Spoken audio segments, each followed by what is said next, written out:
Can I ask, I apologize if this is like No, too it's deep. not at all. What do you think your biggest regret of like assimilation is? Because I definitely have my biggest regret. What is yours? There was this girl at school who some of the popular girls were so mean to.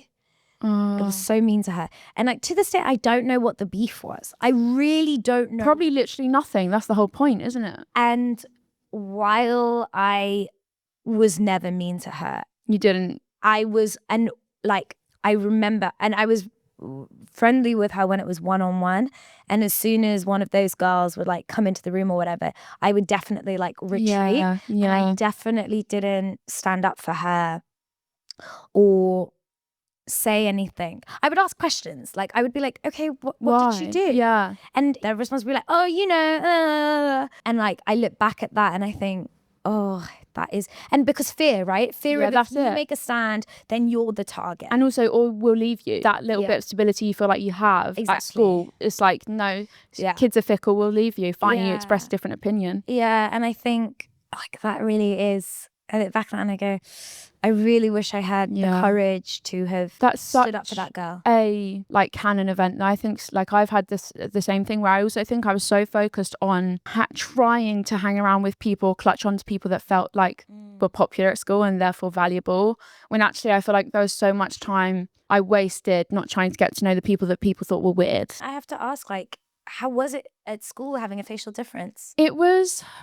I was lucky in one way because I had like a statement at school. So it's like something that you make and get when you have a medical condition or a learning disability. And it means that you can kind of choose the school you go to that can be out of catchment. I just went to like a normal public school. The school I went to was out of my catchment, but my dad's brother happened to be the head teacher of the school. So it was kind of, and I did actually like the school when I went to see it. And so I think there was an element of like, okay, you'll understand a bit more when I, had to miss days of school or when of course. all of those types of things, and be more lenient and more understanding because you're a family member. So I think there was that element. One would hope that all head teachers would. But I think it's probably quite rare, unfortunately. So there was that element, which meant that I then felt less anxious about that side and people being understanding higher up. I struggled so much at school. I'd say in end of year 11 and sixth form, I finally felt like I found friends. Like these are actually friends that I know I like them as people. I'm not hanging out with them because I feel like I must. I struggled so much. I was massively my worst critic, and I was so in my head about the way that I look that it actually kind of paralyzed me to go up to someone and talk to anyone. And I came from, because it was a school out of my catchment, I didn't go to this, secondary school with anyone else. But from year 7 to 9 or 10, I spent more lunches in the toilets than I did with people. Oh my love, I'm so sorry. And now, it's fine. Like I can look at it with hindsight and not feel so like emotionally, But of course, there's that element where you look at your younger self and you feel just sad for them. No one was necessarily actually that unkind to me, because I think they also sort of, when I wasn't at school one day, they did a bit of like which I also didn't want them to do, but did a talk about like Nikki has a medical condition, all of this. And then I was like, that makes me feel more different. You're literally giving them a lecture about me so that they're not mean to me, which I appreciated they did. But again, I was like, you're drawing attention to me. I don't want that. So it's not really a right or wrong way to go about it. But I struggled so much. And I think also I was so aware of the kind of conversation around like what made a person popular, or what made a person valuable, or like you grow up and you have crushes on boys or things like that, and crushes on anyone. And you're so aware of the conversation of how boys don't nicely speak about girls. And I think also I was so aware of like the conversation around what made you a likable person, or someone that people had crushes on, was so appearance based, and I didn't fit that category. I was so aware of that, and that being what made people valuable or popular. All the girls that were popular in the popular group all looked the same. I mean, same at my school. I have a really funny story. She's one of my best friends, but she's also Indian, and we went to school together. And she got with this guy at like a house party, and then I'm convinced that he thought her and I were one and the same. Stop. Because he would then always just like run from me. No, when stop. He would see me, and I'm like, I'm not. We don't know each other. Like, I don't know. We've not kissed, okay? So it's just a hypothesis. Oh my God. But I'm like, I there's a part of me that thinks he doesn't realize that we're different people. Oh my God. We do not look alike. It's classic, isn't it? Yeah, it's so funny. But I felt the same way, like going to house parties, knowing that the boys... I actually have so many stories like this where so many of those boys that we go to house parties with, I'd be at those parties like, because I was on the periphery of like a cool group. Same. None of them really liked me, but I was there. Yeah. I would be at these parties with these guys every other weekend. Oh God. And like, I then left school, had a gap year, and then after gap year, this is what's so crazy. My appearance didn't change. Like, it really, really didn't. Because that would be like a theory, right? Like, I had this massive it's also the trope you see in films. It's like, she, you know, what's that film? She's all that. Yeah, and it's like, she takes off her glasses, the usual. Yeah. And then suddenly everyone wants her. But no, nothing like that. I did not, my appearance did not change. And those same boys, I kid you not, went to parties with. No, stop. For years. One saw me at like a nightclub because I grew up in Oxford and went to Oxford and was like hitting on me like he didn't know me. And I was literally like, are you joking? Another one hits on me on the bus and he's like, hey, what's your name? And I'm like, are you joking? I've been like in your proximity like every other week. We've met for years. At least 30 times. No, that's insane. Yeah. Maybe they did know, and that was like, they thought, negging or whatever. But she's like, this is crazy. So I don't know what happened, but yeah. And I think that's what's so, like, I remember looking up things like how to get a guy to like you, and it'd be like, wear red lipstick, put on perfume, you know, all of that crap. Of course, it's always like external stuff too to change, instead of like, be a nice person. Be yourself. Actually, no, don't be yourself. Do this, this, this, and this. And be like, go up and talk to them. I was like, I can't even go up and talk to anyone, let alone someone I like. But you know what? I'm really glad that I didn't date and like I didn't have many like boy experiences growing up, because it's gave me so much time to do so many other things. And obviously you did so many incredible things, and it's like develop you. Yeah. I'm actually really grateful that I didn't have those silly little boys distracting me. That's it. And I think especially like, I don't know how you felt, but when you are in a friendship group, the talk is like, oh, what did you guys like kiss? Did you guys get together? It's like that's so much of like a string of conversation just all through school. Yeah. And I think also when you leave it, I feel like when I left sixth form, I realized that there's so much life after school. And I think when you're in school, it really feels like it will define your whole life. Like who you are at school will be who you'll be forever. And I think also at school, like, senior school, you know, you start year 7 and I went up to year 13. Yeah, same. You're not really allowed to change, I think, not because at all. You get put in a box of like, you're this type of person.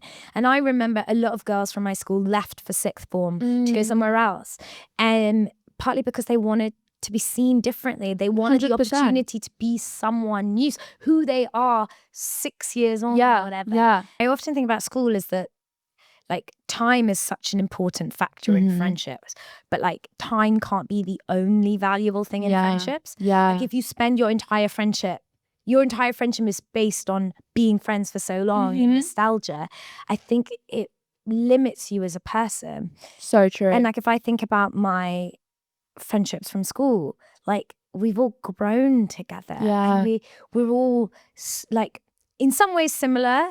I'm probably the most similar, unfortunately, but like you see how much people have grown and how many new things we're bonding over that we didn't even know about 10 years ago. Because your world opens up. Yeah. Yeah, that's so true. And I think, like, I remember being at school, and at schools I feel like preach about like be you, don't follow the crowd, but then it's like, okay, you put us all in the same uniform. I'm not allowed to actually customize my uniform in any way that feels more me. See, I sort of do like that though, actually, I have to say. No, I like that too, because it puts everyone in the same playing field, which is great. Like, I think it would have been really, really difficult and not fair to have to wear your clothes to school. But when you don't get any other room to play, then it's like, I remember I had pink hair for 4 years. It's so dumb. It was, you know, I like got that out of my system, and I loved it while I had it, and I had it while I was still at school, And I remember like I'd been off school for 4 months. This was after my uncle was only head teacher till year 10. And I'd been off school for like 4 months, really unwell. And my head of year was like, Nikki, your hair's pink. And then hadn't even checked in on me. And like that was what mattered, is that my hair's pink. And that doesn't follow the guidelines. And that's when I'm like, I think sometimes school has the priorities so out of whack. But I will also say, like, teachers have it so tough. Yeah, they do. They're so overworked, underpaid, class sizes are booming. Yeah. They're and it's so complicated because they're also like having to follow such strict regulations. You're so right. It's safety, and it's like, God, it's such a tricky time. And part of me is just like, that time is just tough for kids. We're growing, we're developing hormonally, all of these things. I don't know anyone. I think of a lot of people, I had a pretty straightforward time of it. Yeah. I didn't act out. I didn't rebel. Yeah. And even then, you're like, it's a bit like a chrysalis, right? It's like the caterpillar turning into a butterfly. Literally. It's a really violent, it is, ugly process, actually. Yeah.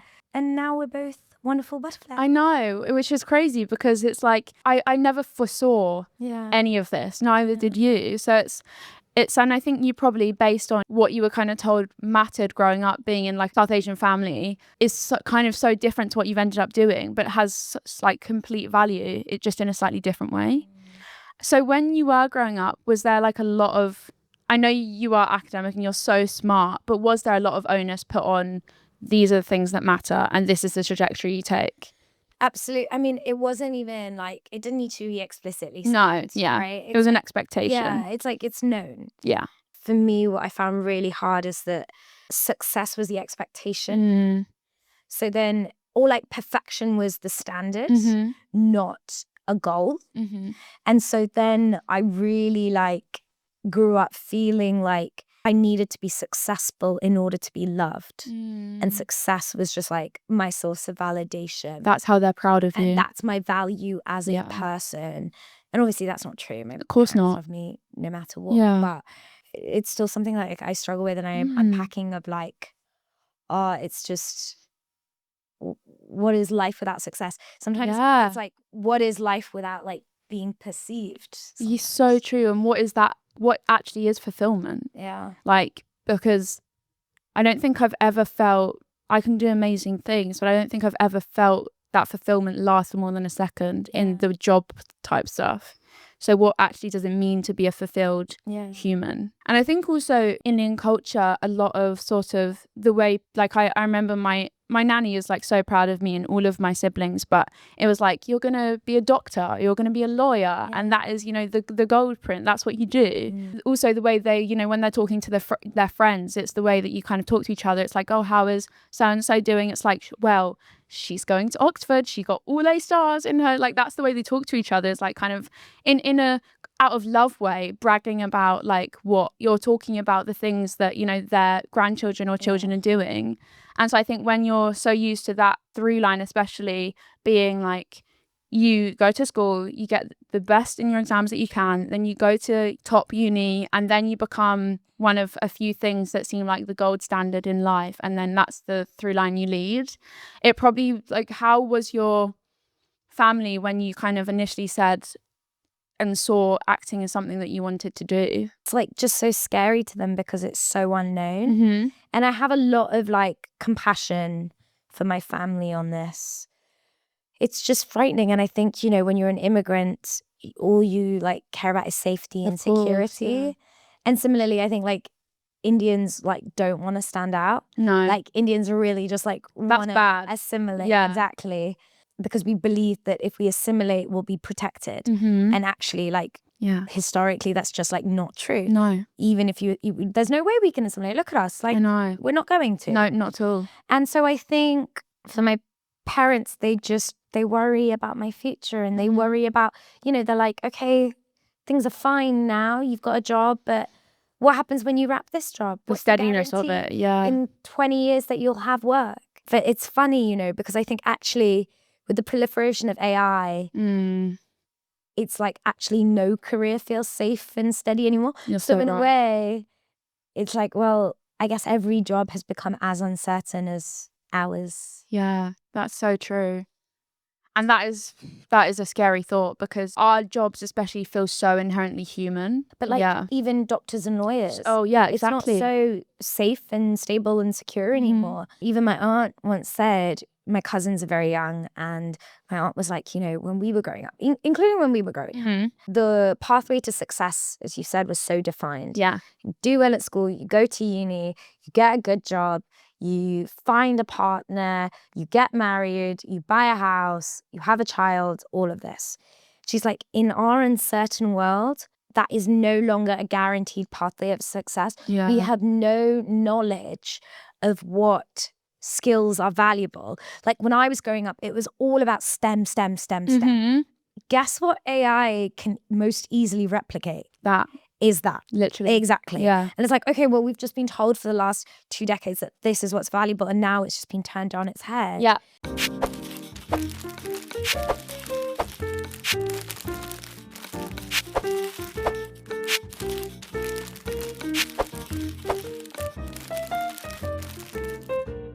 My point on that is, like, in a world of uncertainty, which is so scary, I think a silver lining is, if you can't predict the future, you really just have to go based off like what you love and your passions. Yeah. And like, I think there is you know, we have to find silver lining, and there is liberation in that. And she's like, so they have to work hard, but I let them follow whatever passion. 100%. And I think ultimately, we'll always have regrets in life or wish we did certain things differently. But I think ultimately life is so short, like especially now more than ever, tomorrow isn't promised. And so I think as humans, the thing that we all can say that we have the end goal of wanting is to just feel happy and feel content. Yeah. What do you want? Like, what's your vision of the future, Nikki?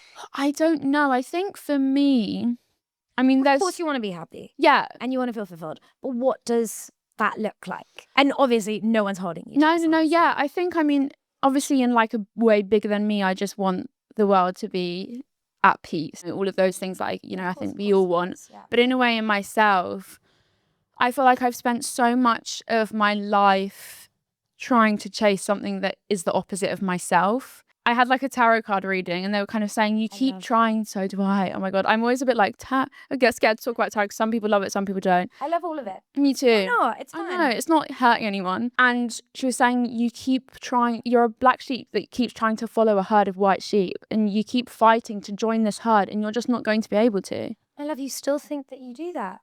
I think I'm getting better, but I want to be in a place where I can trust myself wholly. So interesting. To just exist. But like outside perception. Yeah. Like it's interesting versus how you feel about your actions and yourself versus I think what the outside world perceives of you. It's so different. Because the outside world, I presume, feels like you stand on your own 2 feet. Yeah. You do your thing. You not without like me questioning every single thing I do, especially myself. I think I'm my worst critic massively, and I feel like I don't sometimes trust myself in whatever I'm doing. I'm not very good at assuring myself in decisions and just in what I'm doing in life, because it doesn't necessarily feel like true control. And so I feel like I need to get better at that. But then I guess in a deeper way with my job and stuff, like we've both said, is as quick as that job comes is as quick as that job goes, in feeling fulfilling and feeling important and like enough. And so if I can do something bigger than me, it's to try and just like, you're the same, because you do a lot of activism, is just trying to leave the world in a better place than you found it, just even in your small way. We can't stop things from happening that are so much bigger than us.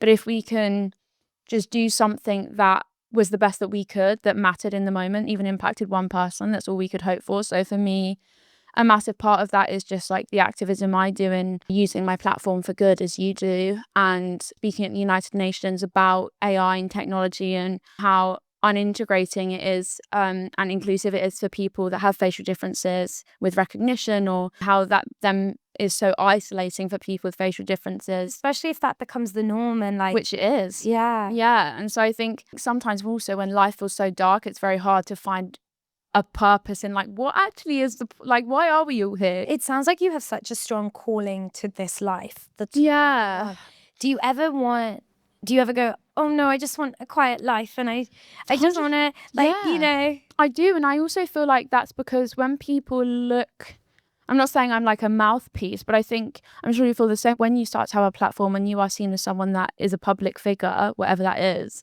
When people then start to look to you to kind of have the answers or to speak out about things and be a mouthpiece for the community, which is an amazing thing to have. Equally, you're just kind of like, I am also a human just trying to exist and navigate this like everyone else. And I also don't know what I'm doing.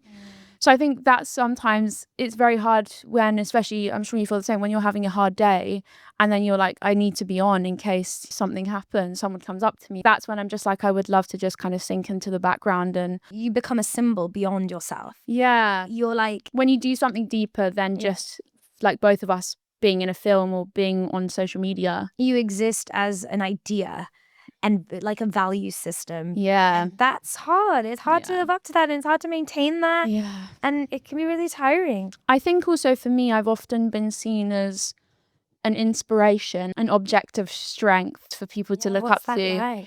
Because I've had 98 surgeries in my life, and my condition still has no cure. So that's something that I constantly live with and deal with. It's like kind of constantly trying to fight a fire with a hose and manage my symptoms. And so I think a lot of people see what I've done in spite of my condition, which is true. I want you to see me for me, not my condition.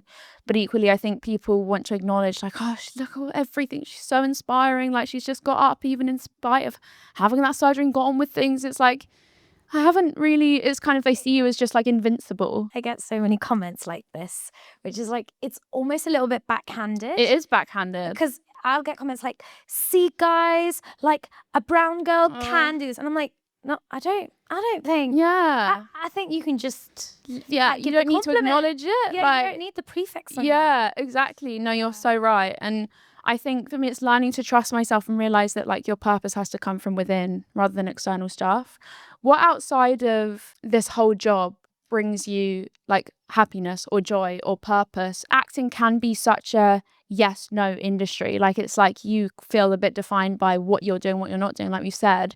How do you remove the value of, or try to remove the meaning and value of yeses and nos, and just remind yourself by things that you try and do that you are a human and you're just as valuable in spite of the yeses or nos?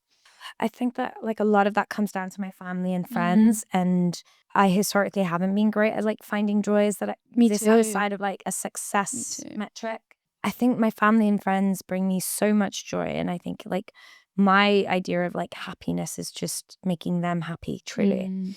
I think I really like to entertain. Yeah. Like I really do. I think about like, I love performing, and sometimes, you know, with the yeses and nos in the industry, it's actually easy to forget how much I love it. Yeah, of course. I'm like, sometimes, you know, it's stressful, or there's egos and there's all XYZ things, and then I have one of those like out of body moments where I go, God, I really love this. Like I actually do. This isn't about fame or money or anything. Like, I love this, and I would choose to do it. Yeah. I do it in my free time, right? I'm writing stuff, I'm making sketches, I'm doing creative things, and it's like, it's remembering that like, oh, I actually love the craft and I love making entertaining.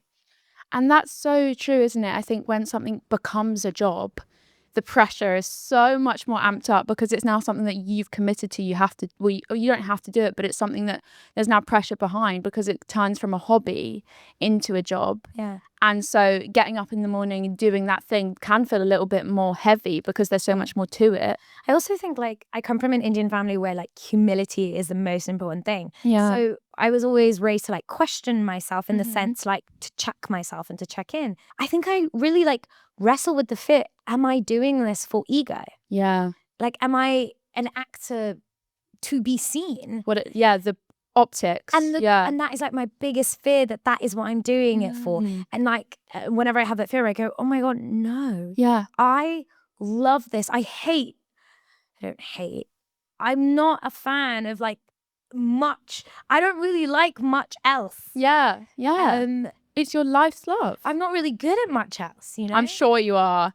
You give me the vibe that like you could pick something up very quickly. Maybe. Yeah. Maybe. But I enjoy what I do for the love of it. Yeah. And I think that's so important, especially in today's age, to have things especially a job that you love internally and that fills your cup, even if it's hard, even if you question yourself. I think we all question the jobs we're in sometimes, like, do I actually love this? But ultimately, like, knowing that this goes back to even your younger self and something that you did love doing, and dressing up and acting and putting on performances and creating worlds. I guess before I wanted to kind of finish it off, I wanted to say that I think also a lot of what, to me, I remember I watched Bridgerton with my mum, and my mum grew up fully Indian, and fully Indian immigrated house and family. And I remember, what part of India is she from? She's from Gujarat. Yeah. So we speak Gujarati, and, you know, we celebrate Diwali and things. And it's obviously been so beautiful and amazing to have like a house that has two backgrounds and practice, you know, Indian. Amazing food, literally, and lots of it. There's so much beauty in South Asian Indian culture, and, you know, there's so many beautiful things, and it's such a colourful world being Indian. And I think sometimes in film or TV, when you include different, you know, races and ethnicities, it can be painted with like the negative side of it. And I think what was so beautiful about Bridgerton is it was celebrating what the joy is to be South Asian. And I think it felt like a pivotal show for, especially even my mom, saying like, oh, this is so amazing to see. I wish I had this when I was younger. Oh, that makes me so happy. And like, I guess, what did that feel like when you were living in that world and in it? Did it kind of feel like it was a big moment and something that your younger self would have loved to have seen? When I was filming it, no, because I feel really comfortable in my dual identity as a British Indian, and I feel so connected to my Indian identity, which I recognize as such a privilege. Yeah. But so like not really when I'm in it, but then when it was released and girls would come up to me and tell me, I think that's when it set in. It becomes human. Yeah, like how big and important this is for people. But no, it didn't occur to me at all. And I think I've worn my Indian identity with such pride. That's so great. For so long that it feels like a continuation of that. Yeah. And I think that's so amazing, and something that sometimes people do struggle with from a young age too. A lot of us run away from the things that are defining parts of what make up our parts. And so I think that's so great to have a show that celebrates it, but you're also secure in that already. So it's just an extension of what you already feel and believe. Yeah, exactly that. Yeah. And I think even like in the face of critique from your community, like loving it and repping it exists beyond that, right? Yeah, to champion that world. Absolutely. And the beauty that comes from it.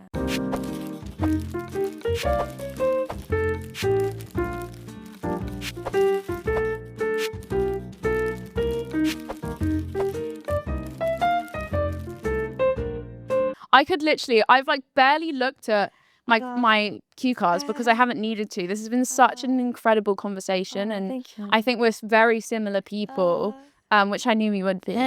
We always kind of finish like a interview episode with like a little hot seat. So these are kind of just 3 more quick questions that I put together to kind of bring it all to a close. So if you had a dream dinner party, they could be no longer here or still here. You have 4 seats. Who is coming and why? It could be anyone. I would say Anthony Bourdain. Same. I love Anthony Bourdain. And what he represents. He's a very influential person, I think, in my life, about open-mindedness and community, and how like food is so political. And it like breaks my heart that he wasn't happy, and because how much joy he brought to the world. And again, it's that idea that you never know, you know? Never know. You create an idea of what someone's like, but you'll never know. Exactly, yeah. And then I think I would want Michelle Obama. Yeah, we share a birthday. Do you? Yes. Love that. 17th of January. Meant to be. I like her no-nonsense approach to life, and historically, like obviously so many men have been these like powerful figures, and like I am always more interested in the women that have often been the source of why they've got to that position and had to go through more to get there most of the time. And then I think I would probably have, oh my God, I have so many babies in my life, but I'd pick my nephew. I would want my nephew everywhere with me. I would want him in my pocket 24/7 if I could. He is the love of my life. He's my favorite human being in the world. Oh, that's so lovely. And also, I think spending time with family outside of our jobs is so important, and having things that make it feel like real. And he actually helped me heal a lot of like issues that I had around like feeling more loved with success, because I realized that I loved him when he was born. I was like, I loved him for him, and it didn't matter what he achieved in his life. Like, I loved him thoroughly, and I was like, oh my god, my parents feel the same way about me. I think you can learn so much through children. Like, we don't give them enough credit. So that's 3, and then I would say maybe Arundhati Roy. She's lived such an incredible life. And fascinating person, and I think we'd agree on a lot, we'd disagree on a lot, and I think that kind of makes for an amazing dinner party guest. Conversation, 100% in debate. That is such a good mix of people. I've been loving your TV reviews on TikTok when you're like, I'm watching this show at the moment. I'm loving it. So what is a TV show you've watched? It could be recently, not so recently, that you would say lives up to the hype. Really putting on the spot here. I mean, I love, like, the obvious ones are like, you know, Succession lives up to that. Severance lives up to that. All of these things. There are so many shows I haven't watched, but a show that I really love, and I go on about it, is Physical 100 and Physical Asia. It's a Korean reality TV show that's on Netflix, but it's about like physical aptitude. And I think it's an incredibly... That sounds incredible. Yeah, it is incredibly compelling storytelling. It is... And it's on Netflix? Yeah. Oh my god, I'm going to have to look at it. I also love... because I caught up. I've been watching and then I like dropped off and I caught up. Abbott Elementary. It's amazing. I've spoken about Abbott Elementary on this podcast so many times. It's one of my comfort shows. I love them all and the chemistry that they have. I bet they have so much fun filming it. Yeah. It is also so political. So true. It's a phenomenal show. And it's not so like clever. Try hard funny, you know, when you can like... It's just really clever. It just really is funny and it's so good. I put that in the same line as like shows like The Office and things like that, where it's just easy and it's comforting. I love Abbott Elementary. But I would say Abbott Elementary is a little bit more political than The Office is. Oh, definitely, with the schools and everything they address. It's so clever. So well done. So well done. Okay, and then finally, me and my friends talk about this all the time. What's a topic you could give an in-depth PowerPoint presentation on? It could be as niche as you want. Like something that you could stand and just be like, this is what I love, or this is what I want to talk about for however long you need to. I'd say Beyonce's discography. Oh my god, that's such a good one. Beyonce's music. That's such a good one. Do you have a favourite album, or is that a controversial question? It's like picking your favourite child. Yeah, it's really hard. Like, I think my favourite is B-Day, but I don't know if I would like say it's objectively her best. Yeah. I think like on a creative wave, I think I'll tell you underrated is Black is King. So good. I agree. It's banger after banger after banger. Yeah, I agree. It's beautiful. But like, I can't pick. It's all so... When I saw... So I hadn't like seen her perform before she released Renaissance. And when I saw... I didn't know what to expect. And when I saw her, I went to like Tottenham Stadium where she did her performance. And when I saw it, I was like, you are a performer. Like, it's like someone stepping into their birthright. Yeah. It's like someone actually, you know, especially when I saw Cabot Carter, it's way more stripped back than her previous shows. And it's like, oh, you have fulfilled like what you were born to do. Oh, 100%. But also then you see her and you're like, oh my god, but you're human. I can mythologize you as a person, but you're human and you've done this. And then I'm like, oh, I'm made up of the same things. Yeah. Well, I don't think I'm as talented, but no one is as talented as her. Like, but I wonder if she actually thinks she's talented. Like, I actually do wonder that. She's very hardworking. Yeah. But I think hard work is a talent. That's so true. It's a practice. Yeah. This has been incredible.